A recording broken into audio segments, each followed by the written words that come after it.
It is Monday daily delivery time. I'm Michael Rand, Patrick Reusse here as well.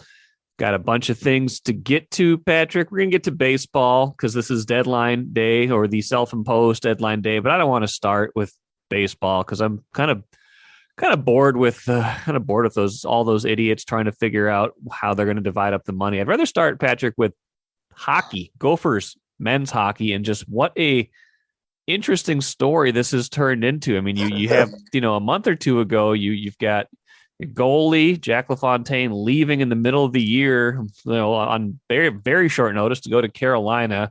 You lose a bunch of guys to the Olympic team, and it looks like an encouraging season, a nice season is going to go in the tank. And next thing you know, they seems like they can't lose. They absolutely clobber Wisconsin this weekend, shut them out twice, and they are the Big Ten champs and carry a lot of momentum into this thing. And you did a piece not too long ago on their goalie, Justen Close. What do you make of all this? What does Bob Motzko make of all this? I think he's as happy as he could get. Yeah, January they swept Michigan State in early January, which is not a difficult feat these days. They're the worst team in the Big Ten. And on Sunday morning, he gets they sweep Michigan State on Sunday morning about noon. He gets a call from LaFontaine telling him, Motzko, that he's going to go sign with the Carolina Hurricanes. And the Carolina Hurricanes gave Motzko no heads up that this was going on at all. There was no, this just came out of the blue. And LaFontaine, in his defense, I guess, he was not lighting it up this year. Last year, he was the Mike Richter Award winner and all that stuff. He was not playing quite as well this year. And if he got to the end of the season, yes, he might not even gotten a contract. So now they call up him and his agent and gave him a decent amount of money and basically said, you better come now. This is your best chance to play. Because they had three goalies in both in the NHL and then in the AHL hurt, and so he signs. And I was over there. I think on Tuesday they had the media day. It's usually on Tuesday. I was over there, and Motzko was trying to shrug it off and trying to assure us that Justen Close could do the job. Justen Close had been here 2.5 seasons and played in relief in 4 games, basically. So that was it. And I guess he played the 2 exhibitions against St. Thomas and against the under 18 team, the 18 and under team from the U.S. team. So but that said, as confident as they were with Close, they had this kid playing in the NAHL, I think, some team in Ohio or someplace, junior team, who was coming in next year and who's basically their future goalie, Bartoszewicz or something. And 18-year-old kid playing there, they brought him in because they had no idea. A, they didn't have another goalie, but B, they brought that kid in case Close did not start off, did not look like he could do the job. And then remember that first weekend that they split with Alaska, which was down here. Alaska was down here. And I looked up his second game and he had they gave up 3 goals and he had these 12 saves or something. Right. So I wouldn't think there was much reason for great optimism, especially knowing that you're going to lose 3 Olympians in 3 weeks. Right. So correct. Guy Ben Meyer is your best player you've had in a while, and 2 other Knies and Faber, and it looked very pessimistic. They split with Notre Dame and they split with Michigan, which isn't bad because they basically, except for when they got to play Michigan State, have been splitting all their series. Right? They win on Friday, lose on Saturday. Yes, that has been their MO this year. And then they got to play Michigan State again. Always good. And they went down there and won twice, and they haven't lost since. They've won 8 in a row. They're 8 in a row, which in modern hockey in the well-balanced leagues is pretty amazing. And Close's numbers way better than LaFontaine's are during that period. And now this weekend, 2 straight shutouts for him against a bad Wisconsin team, but 2 straight shutouts. And I think he had 26 or 7 saves in one of those, right? I mean, he had, I talked to him for maybe 20 minutes on, was it Tuesday, I guess, again this week. Really a calm kid. Goalies they're like, I don't know what's the place kickers, right? I mean, sure. A lot of them are weird, man, because they're all, they do their own thing. They're separate from, but this guy's the most level-headed kid you could want. He's from someplace up in Saskatchewan, Kindersley or something. I asked him where it was, and he was explaining it. And he said, well, he's a wry character. He's not a smart aleck, but he's kind of funny. And he said, yeah, we're directly 2 hours south of Turtle Ford, which has a statue of the biggest turtle in Canada, and Ernie, the biggest turtle, if you're looking for Kindersley. So, I mean, he was, having fun with that. But he basically played junior in his hometown in that Saskatchewan Junior Hockey League, which is the worst of the Canadian junior hockey leagues, basically. Okay. And that's, and the Kindersley Clippers, town of 4,500 that has a junior team that plays in that league. So anyway, they got full confidence this guy can win them the NCAA title now, though. They apparently all love the guy, and he's like hockey teams' tendency to have. They got 6 of them living in one of those old houses over there on campus. And he said it isn't bad. He said you got some mice problems, and we've had a few bats, he said, but it's not bad. We don't have any big rats or anything, but it's one of those, more and more the college campuses are getting the new dorms. Oh, yeah. The U has a ton of those apartments now. I'm surprised that the hockey players still have one of those houses. Yeah. Well, I think it's hockey, man. I don't think hygiene is not their number one deal. I don't think. You've been in a hockey locker room. Yeah. Hockey leaguers, that you get used to stink, right? You get used to it not smelling good if you're in a hockey locker room. So, but it's a great, and of course with what Bob went through last summer with his son, it's just it's just always there in the background. And if they could win it, it would be really a great year for that to happen, because I've known Moscow pretty well since he was up in St. Cloud, and he's a really good guy, and he can coach. I always thought that he got the most out of his team, and then they were like Mankato for a long time. They couldn't do anything in the tournament. They'd get like bounced out when they made it to the tournament. But he put that. He made that a national power program, St. Cloud State, and he's got the Gophers back, and they're gonna be a tough out this year. There's no doubt, because Ben Myers is just playing great. He's gonna get rich. That kid, he's a free agent. Those college free agents. That's a better deal sometimes. Oh yeah, he's gonna have 15 teams trying to sign him, because a rugged forward, who can skate and score goals, and he's the modern rugged guy, because you don't have the goon anymore. Just the tough guy. You gotta be able to score goals too, and he can do that.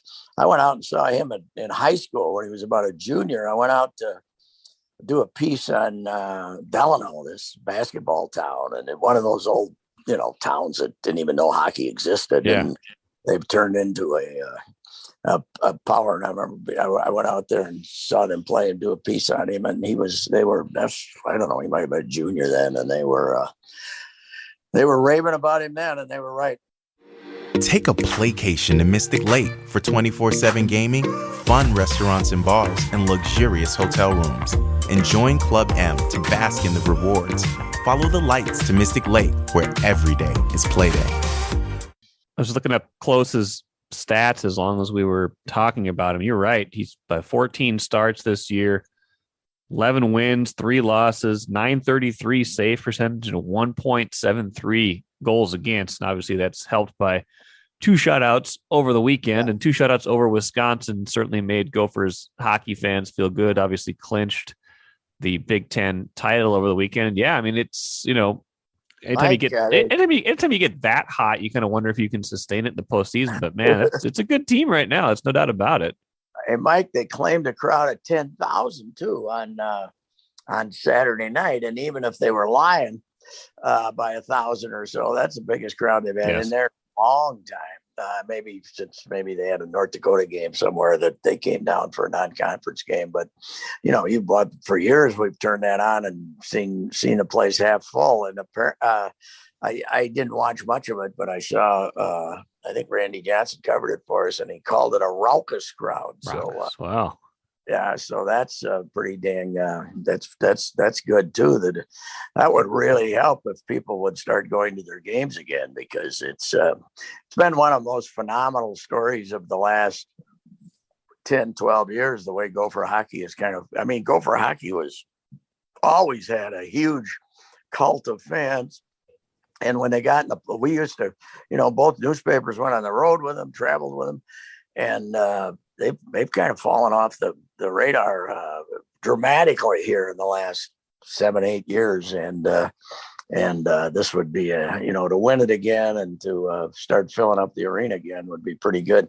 Now they have to sit around and is it good they don't have to play this weekend, or bad if you get the bye? I guess it's always good, but I think it's usually good. All the other teams, get to play at least 2 games this weekend, and guys can get hurt and all that. So I guess it's good to have a week off, but hockey's got the most screwed up schedule in the world anyway. They start in early October for no reason, and then they take 3 weeks off in the middle of December, right? Right. They always take off. Yeah, it's stupid. I did a thing. Their season between the start of the season when they crown their champion is like 30 days longer than any of the other winter seasons. It's just stupid. It's I don't know why they feel like they have to start so early. I don't get it. I don't, that is odd. Well, a few years ago when Duluth was putting up one of its banners, they had the Gophers up there for just a 1 game for that game. And the Gophers hadn't practiced yet, basically. They had 1 practice. They were starting so early playing games.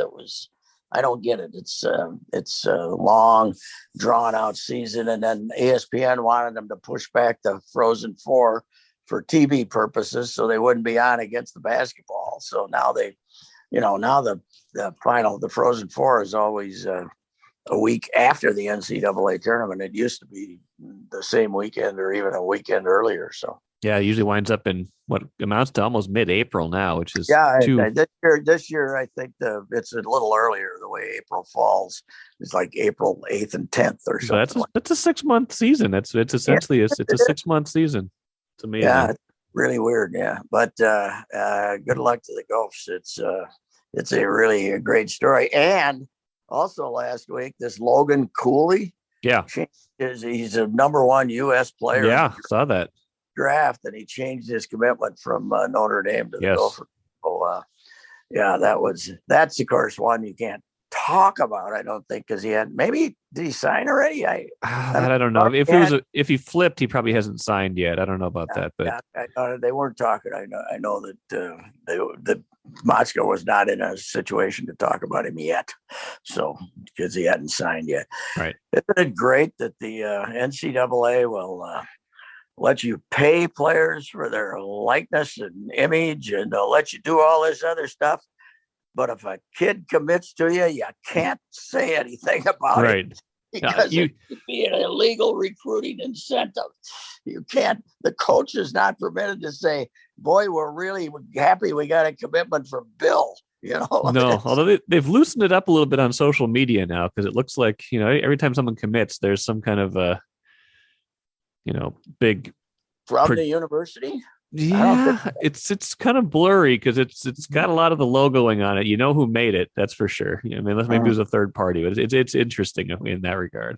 Yeah. Well, anyway, the NCAA's got some serious problems. They might as well just say, we're going to take a hard look at the The NAIL thing. NIL, yeah.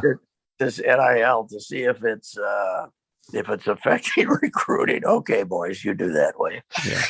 Why don't you go over there for a while? Why don't you go over there and not come back? Because UConn promises not to mention that Paige Buchers is making $250,000 a year to play here, and if she was playing anybody else, she'd be making $42. So that's okay.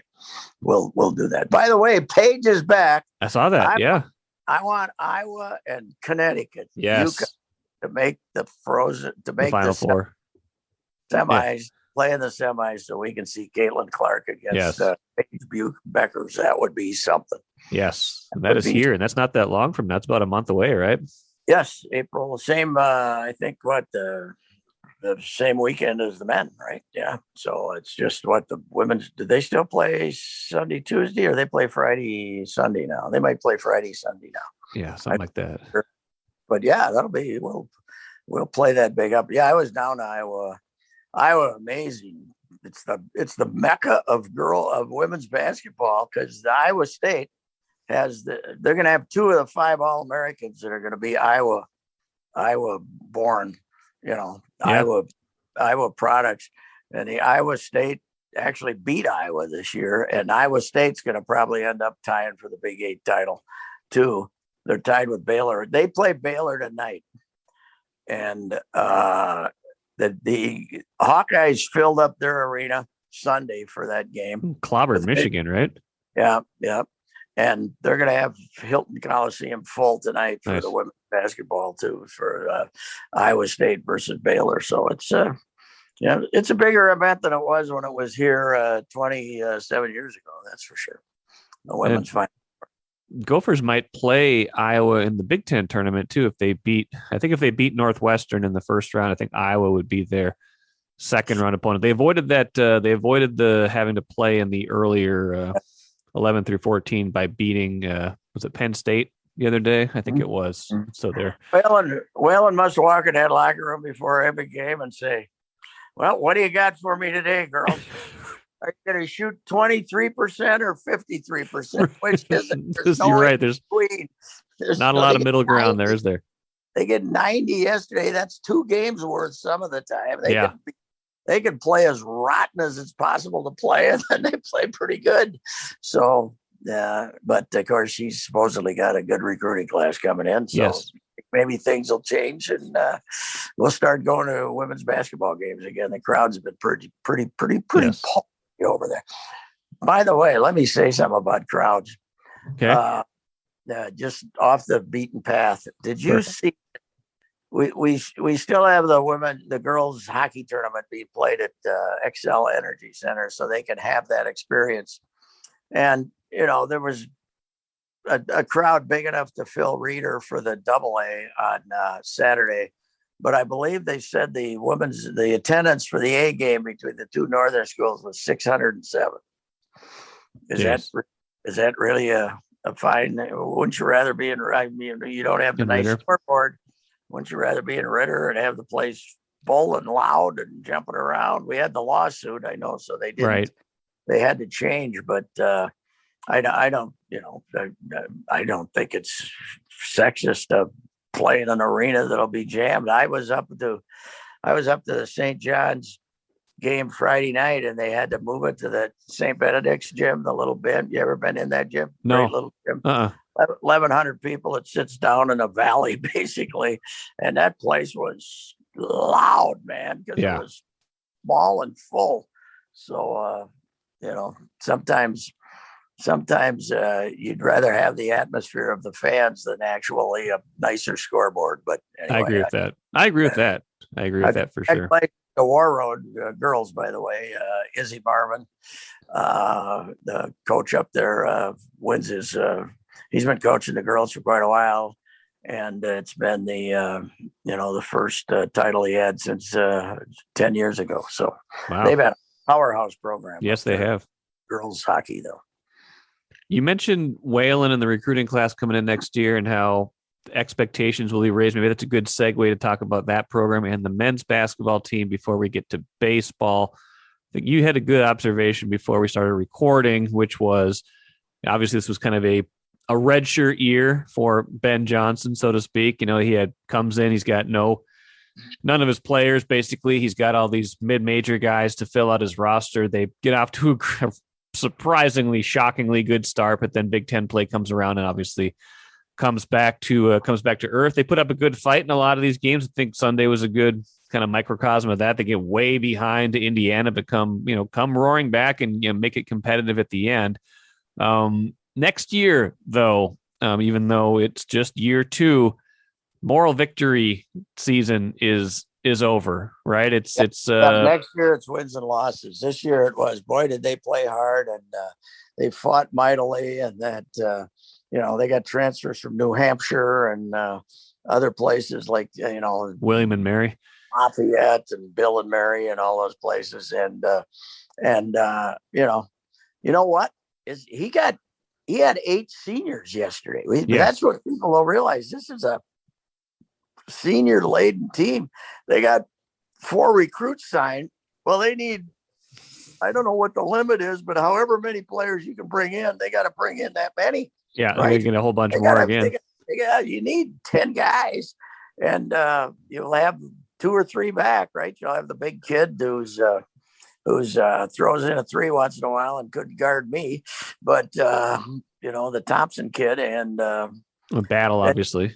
Yeah, Battle will be back, and I like him a lot. But there's a lot of work to do. And here next year, it's not, next year it's not, oh man, what a fighting comeback. It's how the hell did you get 27 points behind? So right. And it's it doesn't last long. Mike, look at Gopher basketball since we send Clem home.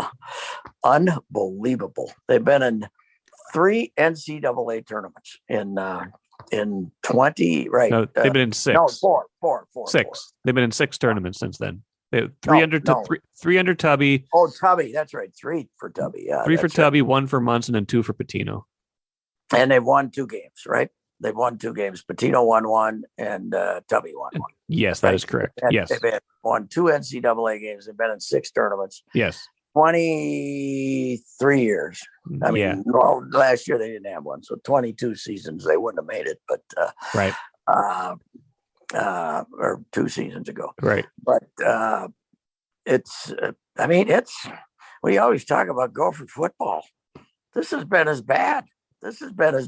Gopher basketball has been terrible for over 2 decades, and considering that all you have to do to be successful is finish in the top 7 in the Big Ten and go to the tournament, right? That's it. Yeah. Everybody said, it was a tournament team. It's been brutal. It's been pathetic. And the aging crowd that followed them all those decades is they got priced out of the place, and they got old like me, and they stopped going to games, and they charged so damn much money for a new crowd to come in that they're hurting. I think, and he's got to win.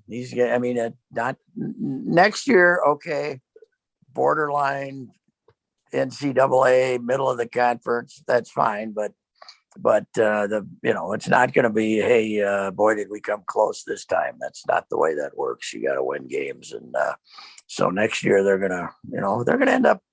There's a good chance they're going to end up, even after all these oral victories, there's a good chance they're going to end up 4-16 in the Big Ten. So yes. They got 2 road games left. So nothing, there's a long haul to go to get to respectability again.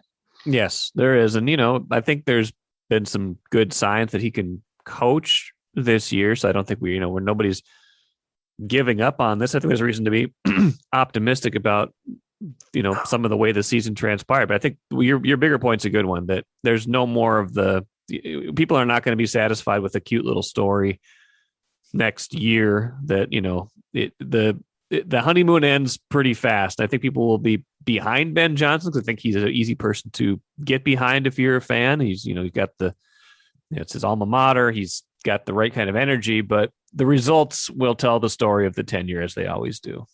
Yes. And, goodbye to Eric Curry as a player. Anyway, I believe this was Eric's 3rd senior day, was it not? I think Eric, hurt, super senior. injured, and came back this year when he was going to coach and fought his rear end off with that against bigger guys. He was a forward. He wasn't a center. Right. And played center all year against a league with a lot of big guys in it.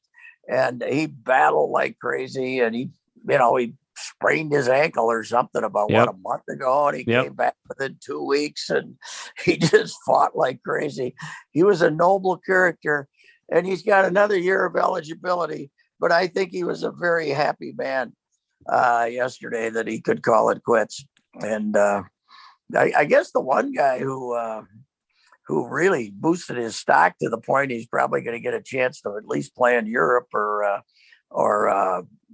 start off in the G League, Peyton Willis. Oof, he was great yesterday in the second half, and he's had some games where he got a little carried away throwing up the ball, and he got a little goofy at times, but he turned out to be a much better player than I ever thought he was. So if they would have had one or two more players this year, they might have been a factor, a little bit more interesting. They just had no depth and just not quite enough skill when you got down to it.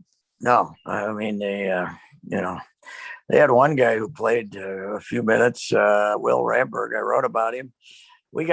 He's a transfer from McGill University in Montreal.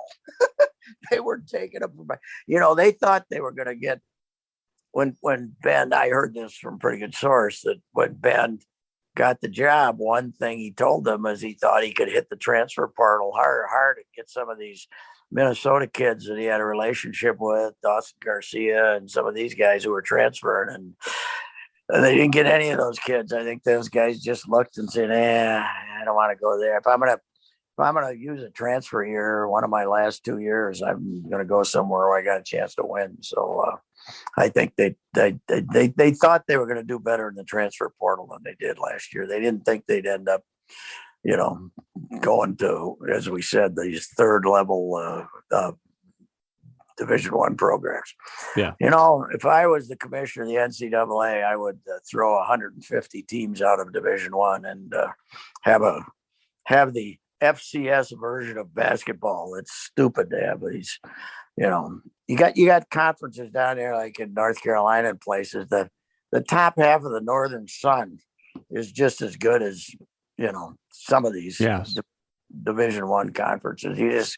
We got too many. They got 350 some Division I basketball programs. It's ridiculous. It's amazing. Yeah. Well, let's finish up, Patrick, talking about Major League Baseball. I know it's your favorite subject. I'm not going to wind you up to get you talking about all the problems, but man, we're down to deadline day today, and it does not sound optimistic. I don't think the owners care too much if they miss a few weeks of regular season games because it's not going to cost them any money at all. But just a pretty sad situation that they neither side has barely budged at all in these negotiations. It doesn't sound like the rhetoric is being dialed down much either. No, I heard. I was listening to the MLB Network last night. I flipped over there, and I got Harold. Yeah, Harold, who's easily one of the worst analysts that ever lived, but a nice enough guy. But Harold refuted his own theories about 3 different times, as he does. That's kind of his system. He says one thing and then says another. They thought it was optimistic because no information was being given out. Okay. I have no idea. I think it's obviously a ploy by management to put more pressure on them to say start canceling games. We know dang well if they get them back in 2 weeks, they might miss a week of games, but they'll end up paying them in full, right? That's going to end up being the solution here. But I heard some guys on the radio yesterday. I don't know which irreverent sports satellite station it was, but some guy was saying Manfred would be happy if every season was 60 games. If they just had 60 games and could just start the playoffs, because the only thing the networks care about is the playoffs, even though the ratings are no good. But I think that, if he had his way, they'd play a 140 game season or something like, now some of the teams wouldn't agree with him because they still have a season ticket base and like to get that money in the bank. But the Yankees and some of these teams, but I don't know, Mike. They're they all they got to do is look at the coverage they get of this thing. People are even ignoring that they're not playing. Yes, that they're not having spring training, and I guess we all knew this was coming. And it is the only league without a salary cap, so there's negotiations are tougher. Yeah, for sure, because you don't have a salary cap. So there's no limit. You can't put any limit on what the players are seeking, right? Like you can in the other league. So right. Everybody wants to make the management the bad guys in this thing, but there's got to be a little reality on the other side, and they're upset that salaries went down. Well, one of the reasons salaries went down is, while all the analytics have screwed up the game in a big way, they've also said the stupidest thing you can do is give a 10-year contract to Albert Pujols when he's 32 years old. Yes. Those days are over, and you cannot negotiate a system that requires teams to give 32-year-old players as much money as they used to give them when they weren't smart enough to know they're going to get worse, right? Yes. Especially now that allegedly they can't take steroids and PEDs to maintain their career. So, that you can't change management getting smarter about giving out contracts, right? You can't change. Correct. That. So, no, you can't.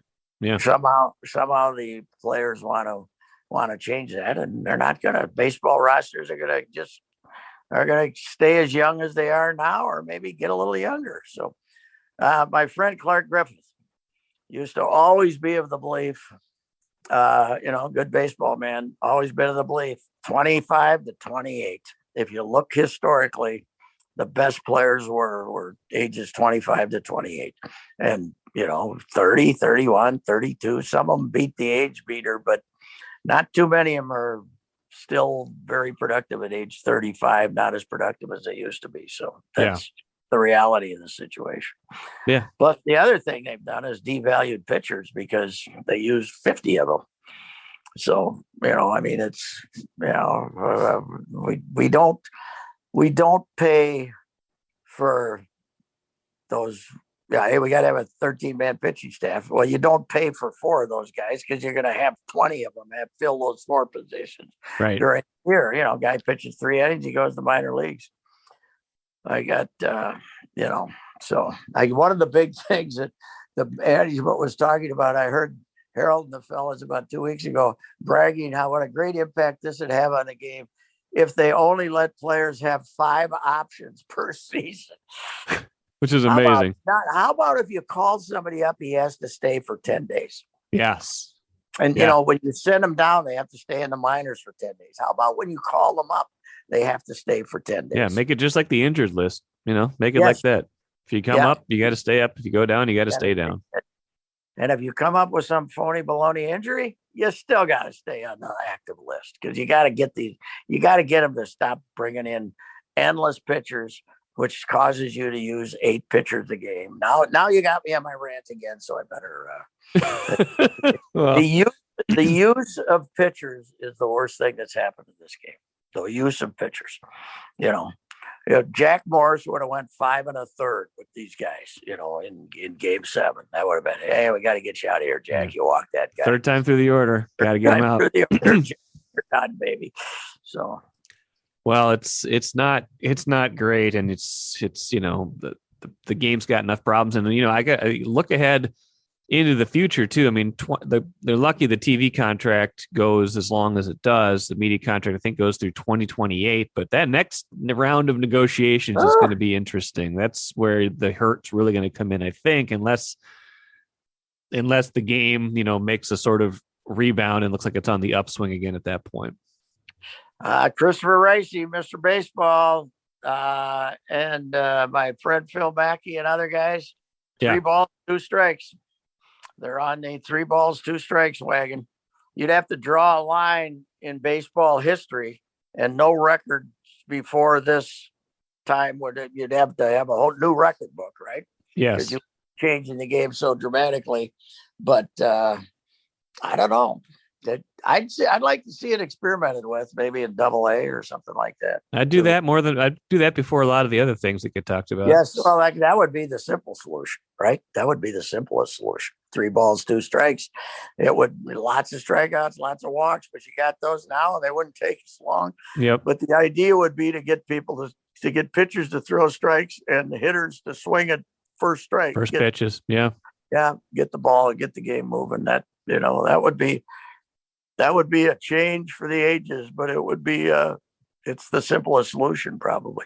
I don't know. I agree. Well, I don't think we're going to solve it right now, and we're out of time. Anyway, we'll see what happens with Major League Baseball today and going forward. But yeah, not great for them right now that people are wavering between apathy and mild anger at there's still some hardcore people that are pretty upset that the season's going to probably be delayed, but fewer and fewer of them. Yes, that's true. All righty, sir. All right. Thank you, sir. We'll see you later.